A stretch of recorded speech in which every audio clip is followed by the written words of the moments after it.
How will you ratify it, Mr. President? Say it? What did Mark Rutte say?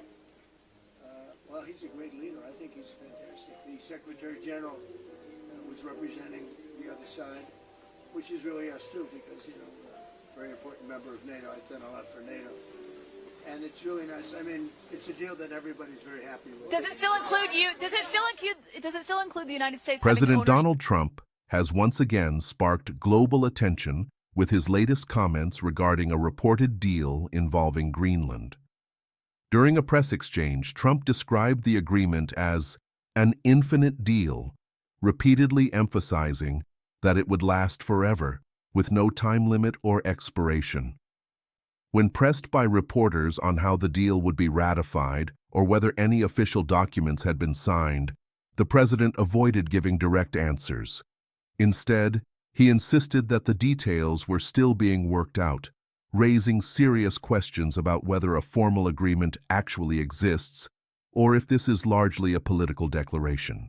Trump framed the deal as strategically critical, citing security concerns and access to minerals, both of which underlined Greenland's geopolitical importance.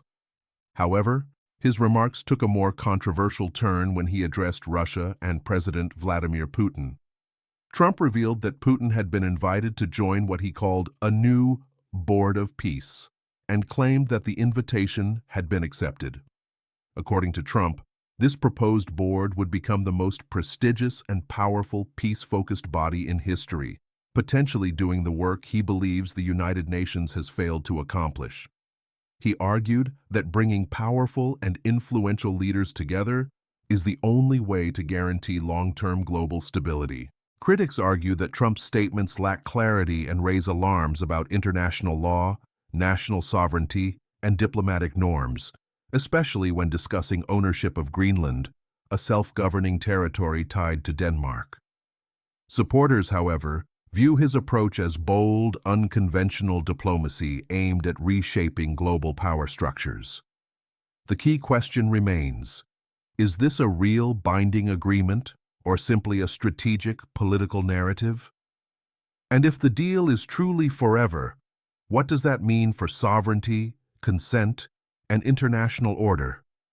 The world is now watching closely to see what comes next. Include the United States having ownership of Greenland like you've said you wanted? It's a long-term deal. It's the ultimate long-term deal. And I think it puts everybody in a really good position, especially as it pertains to security and minerals and everything else. How long is it, Mr. President? Have you already spoken to other European leaders? Yes, I have. How long would the deal be, Mr. President? Infinite.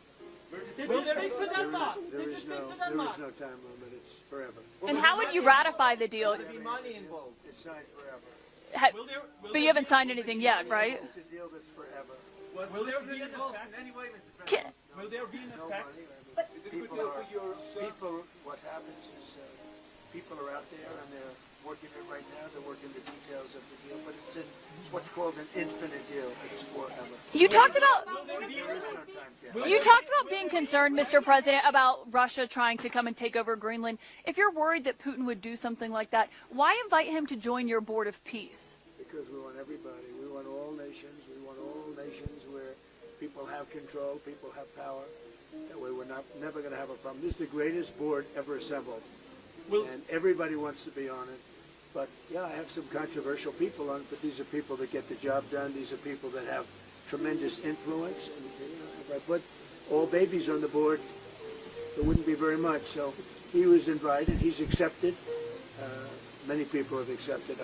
I don't know of anybody that hasn't accepted.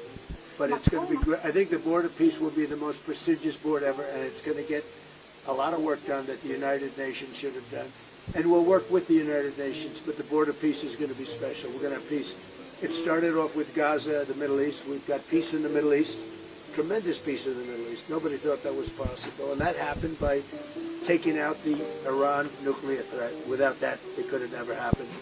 But the board is going to be, I think, really fantastic, and I think it'll be the most prestigious board of any board ever in world history. Thank you very much. Thank you, Mr. President.